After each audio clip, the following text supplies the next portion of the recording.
Hello, everybody. My name is Mario Lunda. One more episode of Consciousness in Evolution. Today, it's just about to begin, brought to you by Representation International. If you enjoy our content, please make sure that you will smash the hit button, the like button, smash the like button, and share the link of this episode with friends that might enjoy the topic. But also leave your comments below. But also during our conversation, you can have leave your questions right in the chat of the YouTube on YouTube, and also subscribe to the channel for more. Today we have a very special guest, Weber Takaki. Weber is a researcher. Let me just call Weber here. How are you, Weber? Hello, Mario. Very well. Thank you very much for the invitation and for having me here. It's a pleasure for me to be with you. Very good, Weber. Weber is a researcher of past lives at Consecutivus, right? A conscienciocentric institution specialized in the study of past lives, better known as seriexology. And Weber is going to actually explain the difference between seriexology and past lives. Seriexology is a lot broader than just past lives, right? Weber Right. is an IT analyst. He has a degree in computing, a master in electrical engineering and computing, and a doctorate degree in sciences. Volunteer and teacher of Conscientiology since 2000. That's that, right, Weber? Ready Yes. to our conversation today? Yes, ready? I would like to start the conversation by asking you something that is very intriguing, right? Because we Mhm, were talking about past lives, but also mhm. you said something interesting, which is serexology is a lot more than just past lives. I would like That's to right. start by asking you what's the difference between serexology and past lives? Okay. When we think of the study of past lives, we're thinking of the past, right? We, of course, we suppose and we take as a foundation when we study consciousness that we all have lived other lives before this life, this physical life, right? So uh, it's one of the pillars, one of the bases of the consciential paradigm, the multi-existentiality. Is this broad term that we use when we think of the series of intraphysical and extraphysical lives. But Syriaxology studies the whole series of lives, including the possible future lives we're going to have. So it might be a slight difference when we think of, well, it's the same phenomena, the series of intraphysical Mhm. lives, but we're not thinking only of the past, but we're thinking of the present and sort of projecting our future uh, in the future in future bodies and different bodies and in different lives, right? Mhm.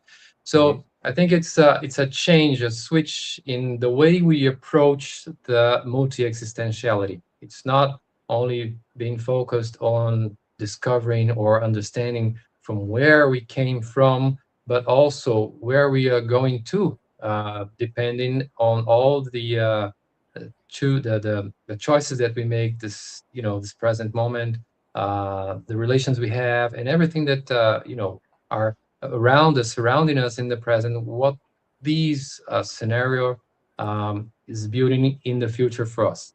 So I think it's a difference. First of all, is difference, Mhm. a shift in the way we approach different past lives. But of course, Syriaxology is one of these specialities of conscienciology. So there's a lot of other topics that we study in Syriaxology that um, take all the bases, the foundations of conscienciology, as a foundation to build up and to conduct our research and our study in this topic, in this area. Very nice. There is a common thought that is very intriguing, and based on what you said, it's very an important thing to know Mhm. from you. Some people say, "Leave the past in the past," Mhm.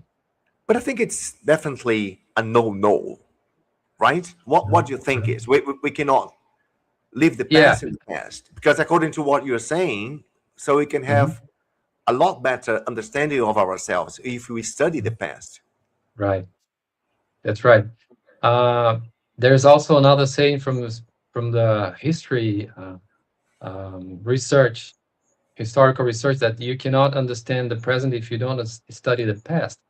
That's right. So it's I think that the idea of leaving what is past in the past is that the idea that we cannot change what is past, right? Yes. But it is important to understand what happened so we can actually adjust our behavior, adjust our our daily life, so we can have better outcomes in the future, or different outcomes in the future. If you keep repeating the past, you're going to stay at the same point. We're not going anywhere. Just maintaining the life the way it is. But if you want to have a different outcome in the future, we have to understand from where we came from, and how the past experiences we had, they led us to this moment, and how and where they are leading us to in the future. And if you want to have a different uh, you know different path, a different outcome, a different destination, we have to change now. So uh, the only possibility in terms of changing our life is this present moment. Future is um, actually is in the future. It's not possible to change the It's future, still but unknown. yeah, it's still unknown. Right. And the past, you cannot change the past. But at the same time, if we ignore the past, we lose, very important information about how we came here, how we get here today. Exactly. So I think it's very important to consider the past and to reconcile, or to make peace with our own past. And the way we do that is not like leaving the past in the past. I'm not want to see the past, all the mistakes we've done in the past, um, because we, of course, made mistakes in the past, but we also did we did good in the past as well. So when we leave the past behind, it's like throwing everything out, the good thing and the bad thing as well, right? Um, so the mistakes we made is also bring a lot of information for us to improve ourselves. So it's important to make peace with that, and try to, you know, in this present moment, do, you know, uh, change our behavior, change some choices that will actually um, make us, overcome the mistakes we've done in the past, or even in, present, close past or remote past. Mhm. Doesn't matter. But if we don't look to the past, we cannot adjust, and we cannot fix our future. Exactly. Okay, we are talking. Our conversation is based on consensual paradigm, right? Which is Yeah. applied to study conscientiology. So it's important for the audience to know exactly the root of what we are talking about. For example, seriaxology is one of the seriaxis or seriaxology is one of the pillars, right, of the conscientiology. And one question that we might have from the audience, especially from those people who are not very um, familiar Into with, media. with the topic, is okay. The first thing is past life. Do we have past lives? So Mhm. actually, I would like you, Weber, to go through this explanation of the nature of the consciousness. First Mhm. thing, right? Why do we have past lives? Why we have a series of life? Why seriaxology is one of the pillars of the conscientiology, of the study of Right. conscientiology? Very good questions, and you actually uh, pinpointed the main foundation of conscienciology. Is that our approach to study consciousness is that, well, consciousness is not a material thing. It's not the product or the result of brain activity. Mhm. We understand that consciousness is before, it exists before the physical body, and it actually is the Mhm. spark that actually activates our brain activity, or the cause of the brain activity, actually. So Mhm. consciousness utilizes the body, the physical body, and all the organs, and all the possibilities that this physical body has. Uh, it's actually being activated by consciousness. So once we understand that consciousness is not a physical object or physical thing, of course, that it existed before uh, the physical body, this body we are actually living in this moment, and it will remain after the bodily death, when Mhm. we deactivate. We call this process of physical death or physical deactivation as the soma, deactivation of the soma of the physical body, because the consciousness will remain.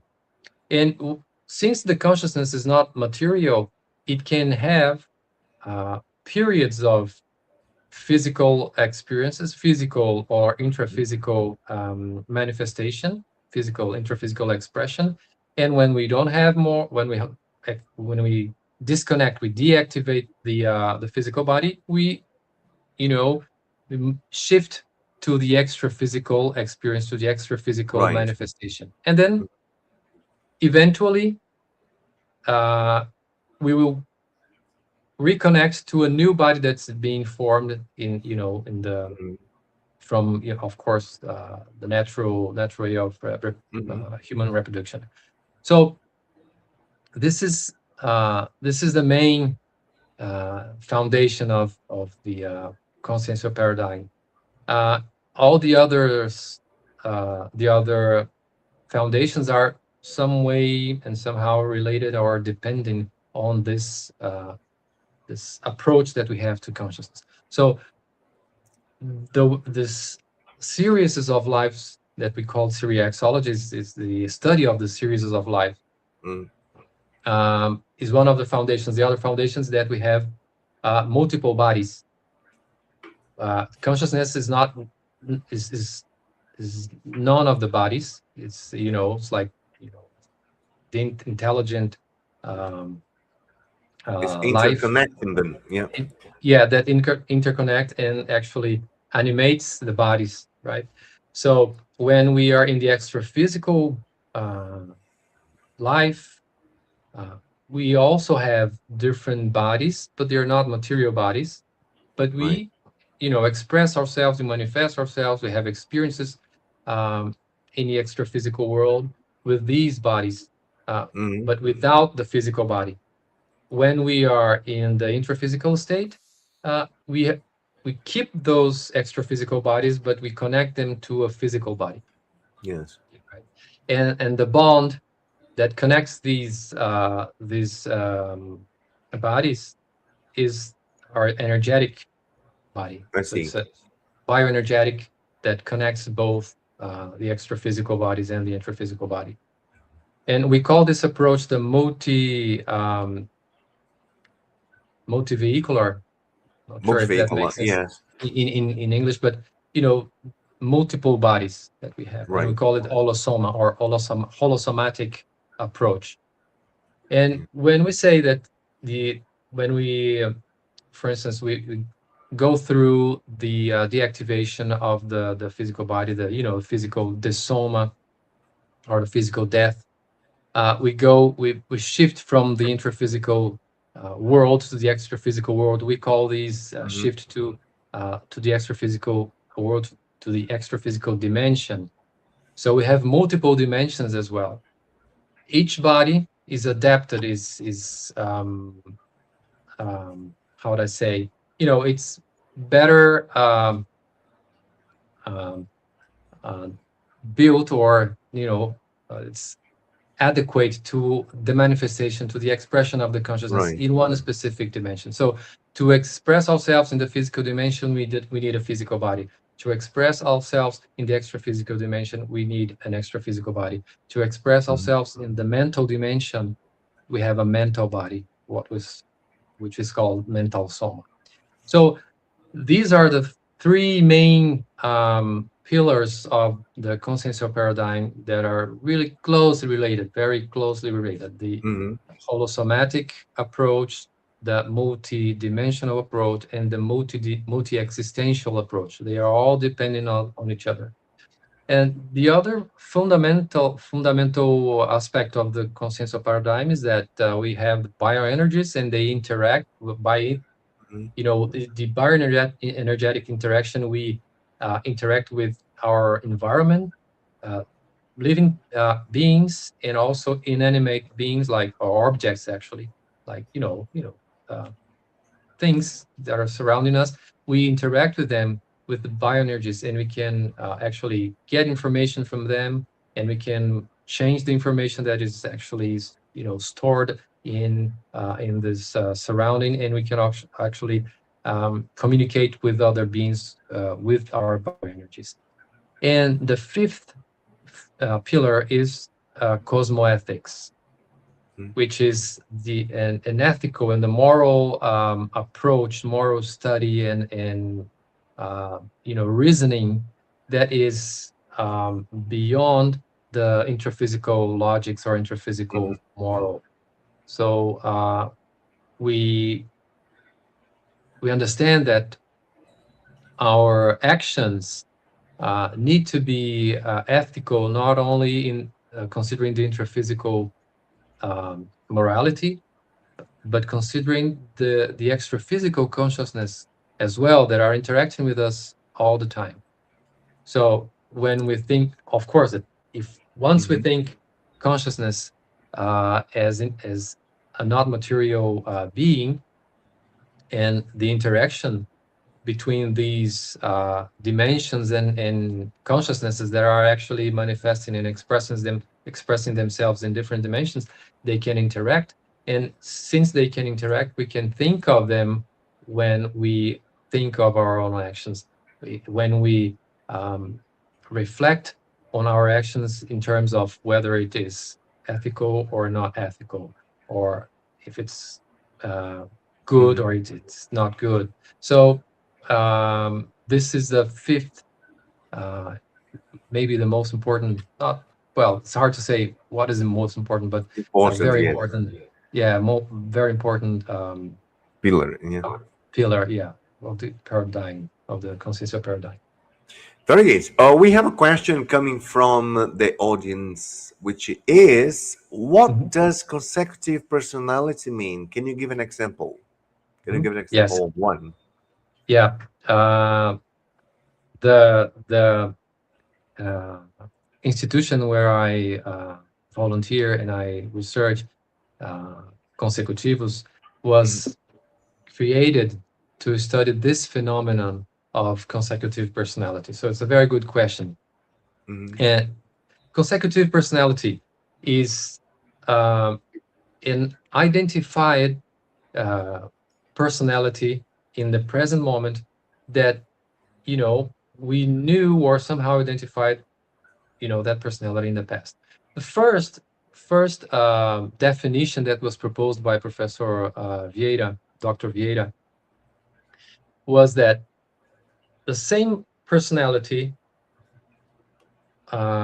with whom he had contact in maybe youth, when he was younger, that passed away, had the soma, and resumated, meaning reactivated a new soma, or was reborn in this physical world. And he got in touch with that same person. Mm-hmm. So he knew the person in this present moment, of course, passing some years passed, of course, and then he got in touch with the same person that he knew in a different body, as a different personality in the past. So he called this phenomenon the consecutive personality, Mm-hmm. because he identified the person in this present moment that he also knew in the past as a different personality.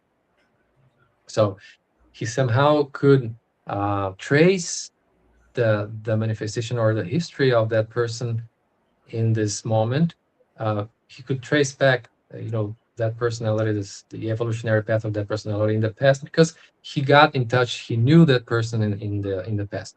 So this was the first definition of consecutive personality. Is that personality that you identified in this moment, in this present life, that you also identified or got in touch in the past with that same personality. So, but now it is a very um, rare phenomenon, because you have to identify the connection between the two. It may not be that rare in terms of, well, a personality that we got in touch in when we were younger, and then when we get older, we get in touch with the same person but in a different life, in a different personality. But the tricky thing, the tricky or the hardest thing to do is to identify the same person in the present that was a person known by us in the past. So uh, today we use a more broader definition of consecutive personality. So any person in this moment, in this present life, that is identified, as the rebirth of that personality in the past, we call this a consecutive personality of that Mhm. personality in the past. So an example: if I was maybe I don't know, a carpenter in the past with a name, an ID, and then I realized that I was that person in the past, I can consider myself a consecutive personality of that carpenter of the past, right? Right. Uh, so the idea is to uh, try to identify, try to study personalities and to identify that connection between lives, from one personality in the past and in the personality in this moment, in this very moment. All right, we have another question for you. Have you already recognized any of your own consecutive personalities? Also, good question. Not with the name and ID. No, no, I haven't identified yet. Yes. But I'm studying. When we do conscienciological self research, we have some techniques that are really useful, and we start by defining or identifying one personality that actually um, is a sort of summarizing. It summarizes a lot of different aspects of manifestation, and in terms of uh, values, in terms of activities and talents, and flaws as well. Mistakes that that person have done in the past, and the relationships and the holothoscenes, the broad set of thoughts, feelings, and energies. What is the unity of manifestation of our expression that we call thoscene. So when we think of an activity like a professional activity, we call it, we are immersed, and we are related to this holothoscene. um, and when we work with all these variables, um, and we try to cross uh, all this Information. information, Mhm. we can identify one period in history, one geographic region, and Mhm. one holothoscene, in terms of maybe groups that we're related to, activities, or professional um, interests and professional activities as well. So we can, by dealing with all this, and articulating all this information, we can identify one personality in the past that Mhm. actually is kind of represents all this information, and we call this personality a key personality. It doesn't mean that we were that personality in the past, but that personality represents an epoch, represents a period in time, represents Holothoscene, represents interests, different things. So by studying the surroundings of that personality, we can kind of direct our study, direct our research, and eventually find and identify one candidate, of possible past life. What we call this, when we're thinking in the past, but thinking in the moment, but looking to the past, we call this personality a retro personality, right? Mm-hmm. So we can identify this retro personality by articulating all these information. So it's one of the uh, strategies to study past lives. So I have some ideas. Some research, especially related to two specific moments that are very much, have a lot of affinity with these two moments in time.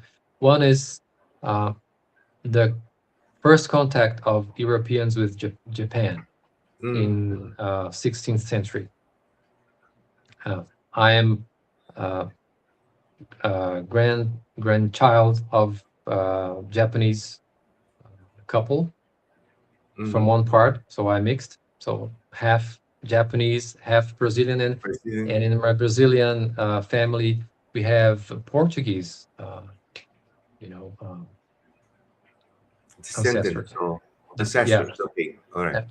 So this is one small hint that made me get interested in this contact, because the first Europeans that had contact with the Japanese was the Portuguese ones. Mm-hmm. So during that period of great exploration, this overall oceanic exploration, um, where which was led by Portugal and in Spain mostly.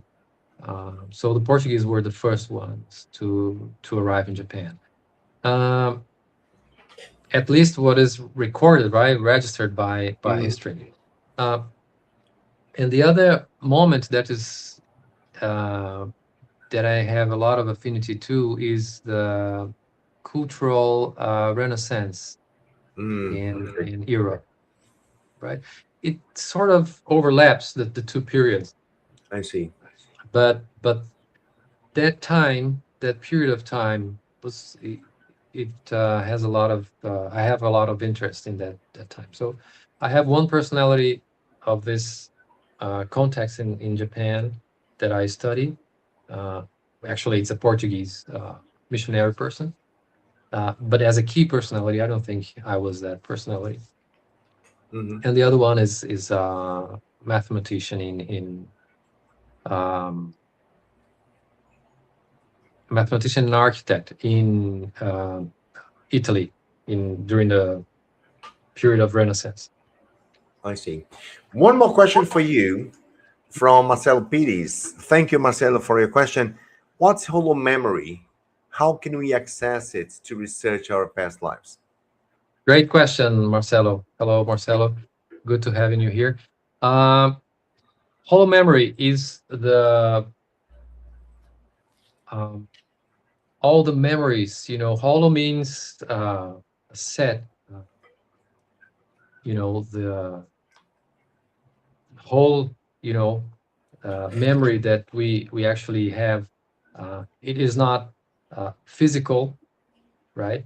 Because to store the whole experiences of our whole series, or all the series of life of all the lives that we had in the past, um, it's not a physical memory. It's a memory that is stored in the para brain, which is a counterpart, the extra physical counterpart of our physical brain. um, it holds all the memories that we had in the past. um, and how to access the hollow memory?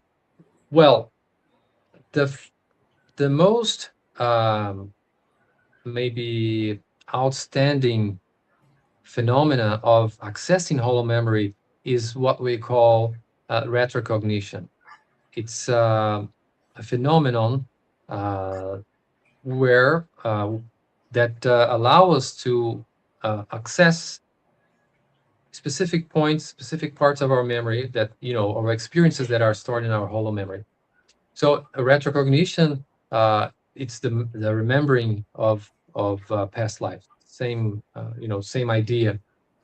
But of course, hollow memory is broader, and it has more of course more information than what we actually can access during a phenomenon of retrocognition. Um, so this is one of the possible ways of accessing our hollow memory. There are some um, hints that we actually manifest in our daily lives. There are some sort of manifestations of our hollow memory, because there are, one can have a specific talent that was not inherited from the parents or from the environment that we are was born and was raised in.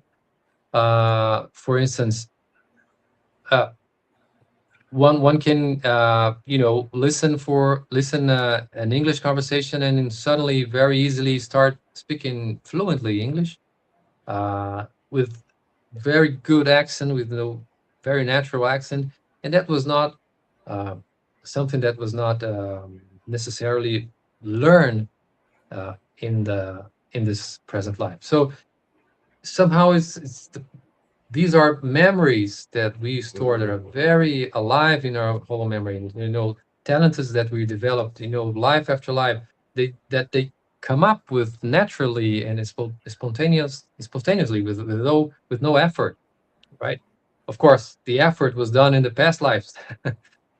When we yes. say effortlessly, in this moment, it may appear without effort, but of course, it was done. The effort of developing and gaining that those abilities and skills. Maybe it was developing, many past lives. So these are ways of trying to identify in our daily life, in our daily manifestation, when our hollow memory, uh, you know, appears a little bit and gives us some hints of what is actually stored in our hollow memory, by Mm, understanding and identifying these natural and spontaneous talents, spontaneous tastes for things that we didn't get to know in this life, and at the same time the past traumas that we don't explain. Uh, Identifications, natural identifications, is something that was actually in the folder, right, of this life. Natural identifications, we get in touch with a person with the same, this very first contact, it seems that it's a reciprocal uh, identification, and it seems that we are being friends for a long, long time. In the same way, in the opposite direction, we can have an instant uh, you know unpleasant feeling of this first contact. So these are mhm. our hollow memory. Sometimes our hollow memory expressing itself, giving some hints of what is stored in our hollow memory. But um, this can be uh, actively like stimulated, but by understanding, by being aware of these possible manifestations, is something also that allows us to um, get in touch, or at least access some part of our whole memory. Yes, it's not easy, right? I think Yeah. that you were talking about hollow memory and so forth and how to access it, because our hollow memory is like our existential HD, right? The HD of Hmm. our computer, Hmm. personal computer, right? So it's a kind Yeah. of existential HD. So sometimes it's not easy to access the information. But Hmm. one common question is that what you are saying, right? Because sometimes we have just to observe some subtle things, subtle signals that we may have Hmm. from our past lives. But my question, however, is, do we differ a lot from one life to another? I mean, if you are talking about lives that we had like 5, 6 centuries ago, yes, of course, but for more recent ones, Or let me rephrase this question. Do we Mhm, differ a lot from one life to the next? mhm. Uh, in terms of temperament, uh, at least what is known up to now is that we don't differ much, you know. And when I say temperament, because Dr. Vieira, he used to say that the last thing to change in our manifestation is our temperament, because it's the most um, basic manifestation. It's the way we interpret the world. It's the way we react to Mhm. different stimuli that we have. It's Uh, very rooted, right? yeah, it's very rooted. Yes, deep down in our in our consciousness. The essence. So so depending on the culture we have, we were born in, some aspects of the temperament may be more, you know, freely expressed. Some may be repressed by the cultural environment, Mhm. but it is always there. Let me try to explain that a little bit. For instance, I have a Japanese background, which is, cultural culturally speaking, is more like restricted in terms of, we have to, mind our manners, be aware and very mindful of what we say and what we do. So um, it's more like, a controlled person, like controlled manifestation. And this is um, I kind of uh, got very familiar with that, and it was of course we feel the pressure of, uh, being conformed with the situation and the cultural manifestation. But I know some Japanese and have some Japanese friends, Japanese descendant as well, uh, that they have no um, you know barriers in terms of, interaction. They're very Extrovert. easygoing, extrovert. Yeah. So Mhm. that is part of their temperament, even though they're in a cultural environment that, somehow um, forces them to be more like minded, mindful in terms of, their expression. They're very extrovert. They're very spontaneous. They Mhm. speak, what they think very naturally, Yeah. uh, because that is part of their temperament. Their temperament in that aspect of manifestation was stronger than the cultural environment, right? So uh, when we think of temperament, even though one person may be in an environment, and these people that I'm talking about, that I'm mentioning, they're in their if they are, in an environment that they feel, relaxed, they're very extrovert. But they also know that sometimes they cannot be like that. So they have this nice balance between being naturally, spontaneously manifesting themselves, and those environments that they should not be like that. So this is part of their temperament, right? But in some cases, the temperament matches the cultural environment. Somehow, this is more difficult to identify, but uh, even though uh, it's difficult, it doesn't mean it's not possible. We can dig in, do self-research and collect data by ourselves, about ourselves, and then you can understand our temperament. So temperament is the most difficult and the most stable aspect of our manifestation. So during um, two consecutive lives, the temperament doesn't change that much. The expression can change the way we express ourselves. Some interests is depending on the surrounding, depending on the stimuli that we have during infancy, during childhood, during, teenage, can lead us to different, um, professions, different, environments, but uh, temperament is really, the most stable part of our manifestation. And there is another thing, another variable that we have to consider. Sometimes we change uh, the uh, the profession, occupation, uh, you know, uh, things that dedicate ourselves most of the time, in most part of the time to actually make a living of it. Uh, but groups also are also very a strong attraction and is tend to be like a little bit stable as well. For Mhm. instance, if I was working in the past with carpentry, for instance, there is a lot of um, great possibility that in the present life I somehow get related to um, professions or um, industry areas, industry um, um, aspects or industries in general, right? That are related to carpentry or woodworking or something like that.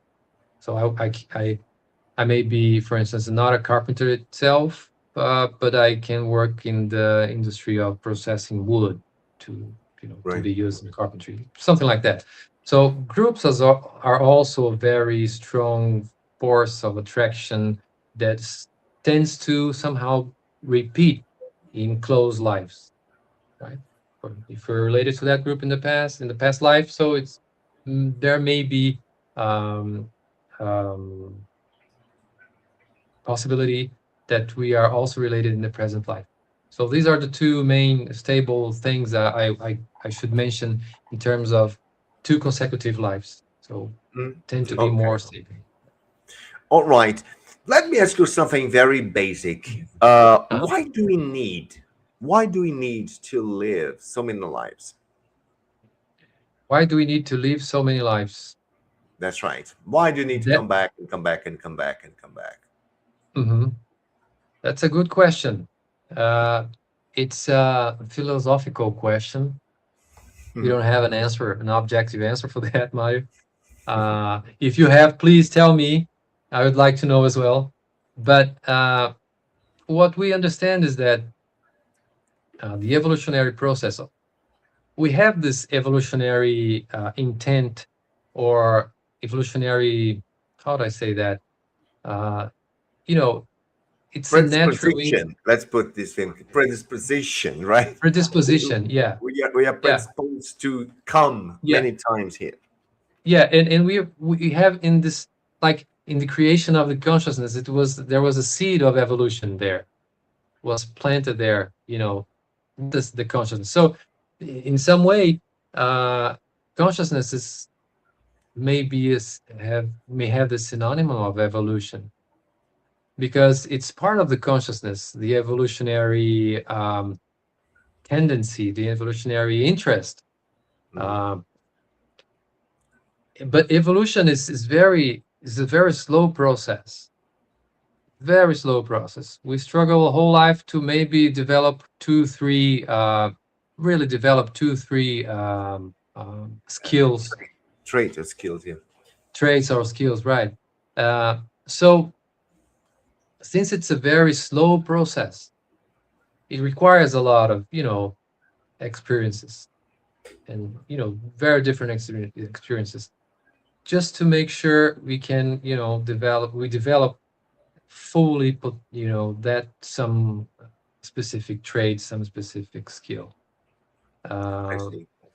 so I think that this is the reason why we must have so many lives. Um, and if you think of aging, the aging of our body, every phase in our in our life, it facilitates the manifestation, the expression of some specific traits, some specific set of abilities and some specific set of skills. And for instance, when we are younger, we have much more energy, but maybe less. discernment, then we are older. And then we are older, don't have that many, energy and physical strength, but we have more discernment. So uh, if we think of a life that you can explore very different set of traits, that the body itself and the physical, the introphysical life itself facilitates and promotes some experiences that will make us, develop some traits in that area. If we could think of, a lifespan maybe longer, uh, Mm-hmm. right, that could facilitate different, that'll be great. But the life of our body in this physical world is somehow limited. And then once we get to the old age, it's really hard to keep developing, keep having experiences that are really evolutionary, they are good to our evolutionary process. We reach a point that it's basically surviving. Of course, we try to do our best to get to the old age with very productive possibilities in terms of, especially in terms of intellectual and moral and philosophical areas, right? But sometimes it's harder to maintain the body in this situation than to discard that body and then rebirth in a new body to start over. And you're gonna have a new set of possibilities and of opportunities to evolve. Right. We have questions for you here. Great. Iliani is asking, is there any risk of danger in accessing retro personality? I mean, would it be possible to revive a past trauma? Good question. Very good question. It is possible to revive a past trauma. Um, and I think that is the main risk. But there is, risks are everywhere. Living is a risky endeavor, right? Mhm.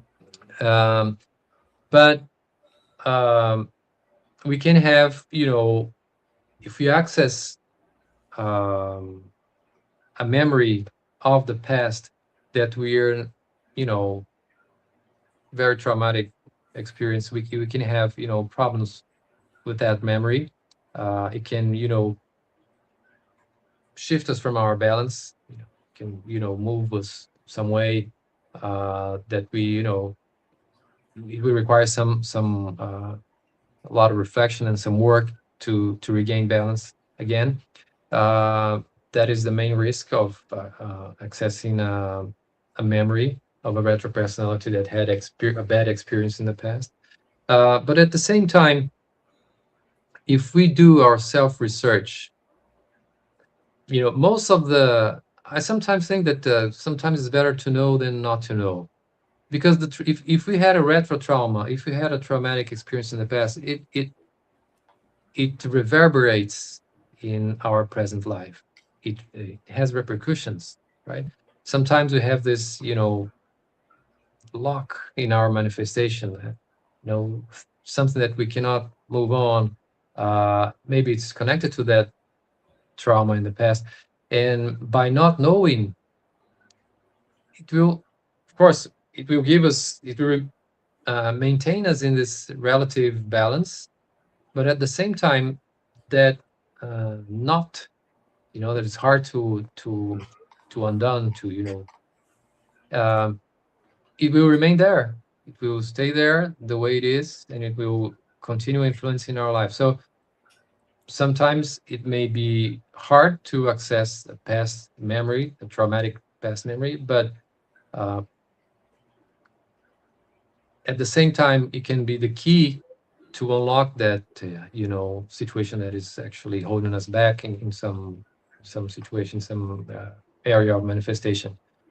Um, but the most important thing is to go in our own pace by Mm. doing our self research uh, seriously, very conscious of what we are doing, Uh, so if we start thinking of possible experiences that we had during our seriological self-research, we can find and we can, get in touch with some hypotheses, and we formulate some hypotheses of where this you know um, this problem were related to in the past, or how it was. First, what are the causes of this problem you're having today? Uh, so when we start to understand and doing our self research and understanding ourselves, this is basically the work that we must do to be able to access traumatic experiences in the past. So because it's really hard to face a problem, or problems. Sometimes it's not easy, but you have to go deeper. You have to face that problem so we can overcome it. If we, the discussion we were having before of leave the past in the past, is like, well, leave the past in the past, and everything that is unresolved from our past, we remain influencing ourselves in this very moment. So if you want to, uh, undo these knots and these blockages, we have to go in the past and try to somehow access and make sense of all of it. Right. To deal with these unfinished businesses, right? Yeah, That's right. We have another question here for you. Could traveling be a tool for to explore past lives? definitely. It is a very interesting tool to explore past lives, because when we get in touch with different countries, different cultures, different environments, it can trigger uh, in our hollow memory, past experiences, past memories. For instance, if we are very much, we have a lot of affinity with some, let's say Japan. I was talking about Japan earlier.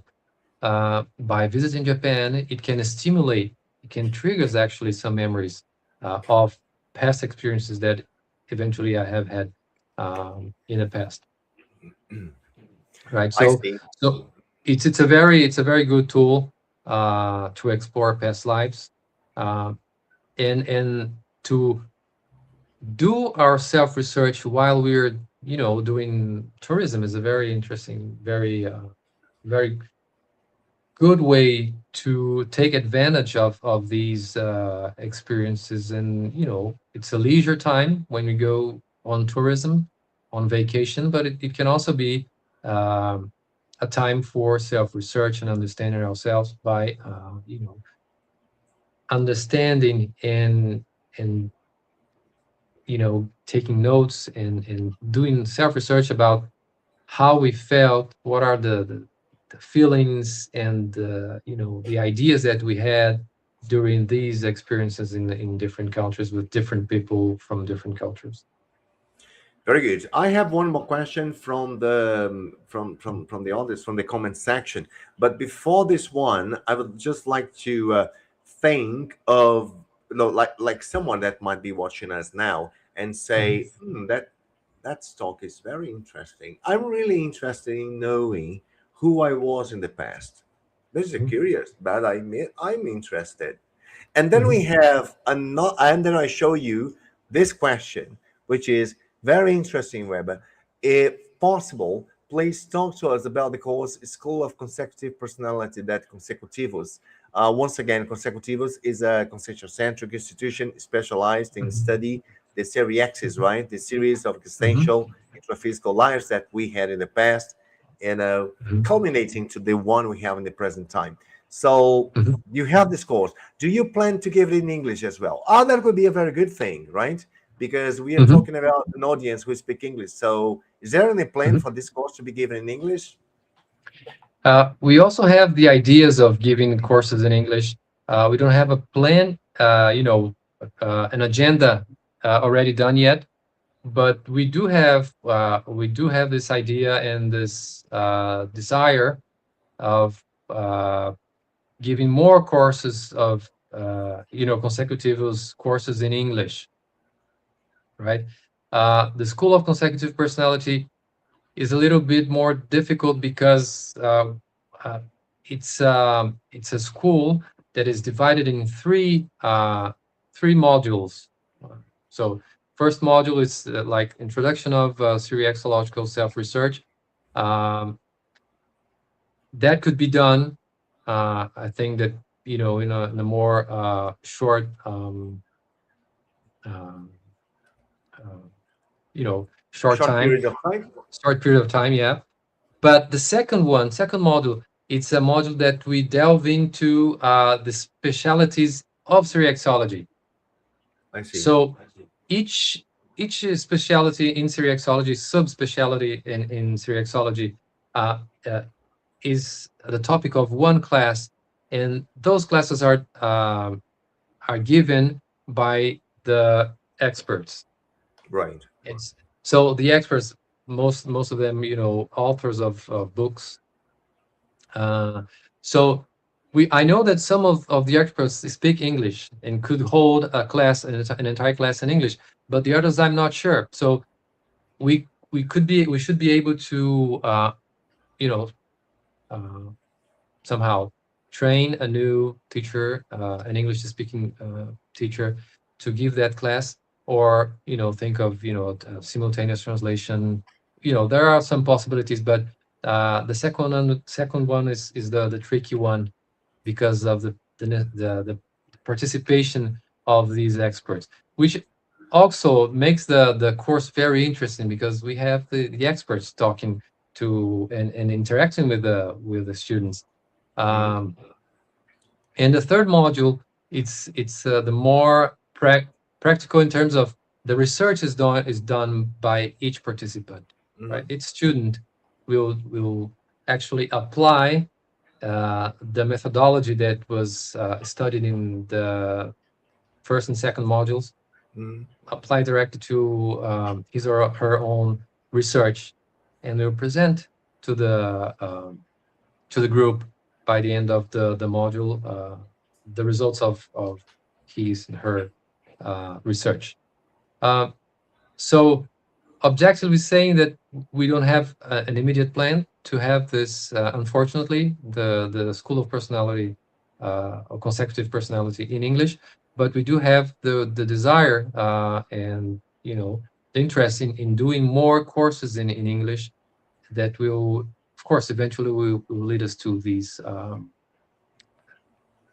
to finally being able to give the whole uh, um, personal consecutive school in English, right? All right, we're just coming nearly the end of our conversation, and before we finish, I just would like to show this, which is an important event that's taking place in Kennesaw, Georgia, USA, in May from 8 to 10, right? Which is Intermissivist Meeting North America. It's connecting Intermissivist beyond borders, right? So it's an event with we had also I think that we have, let me just see, is this one?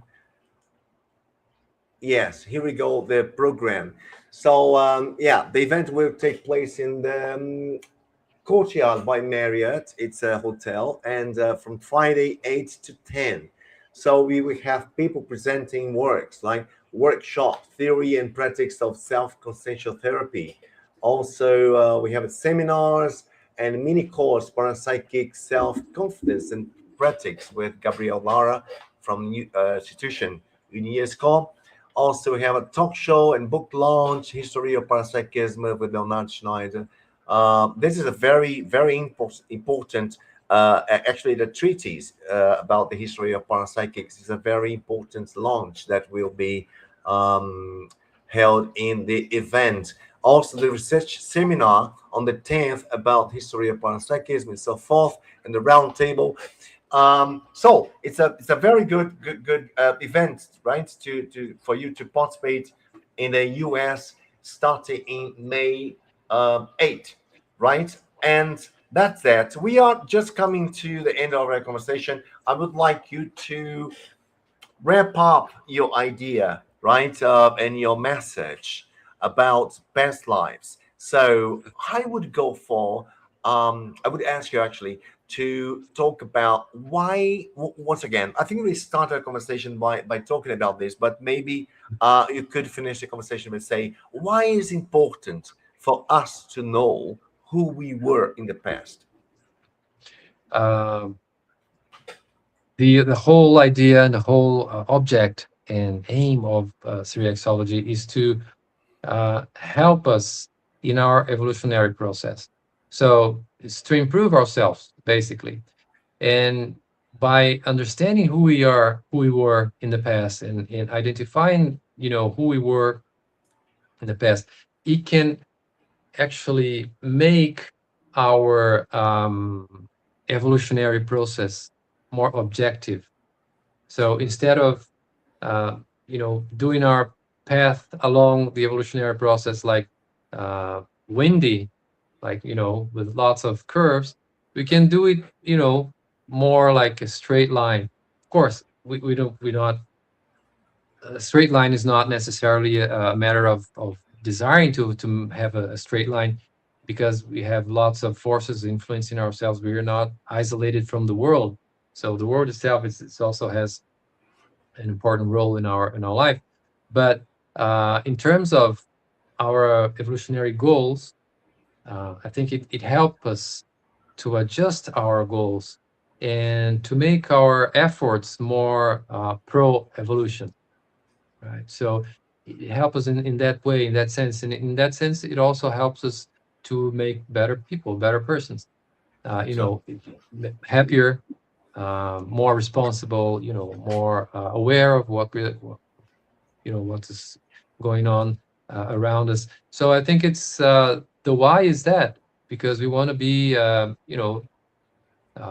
more balanced, more happy people, more assistential people, right?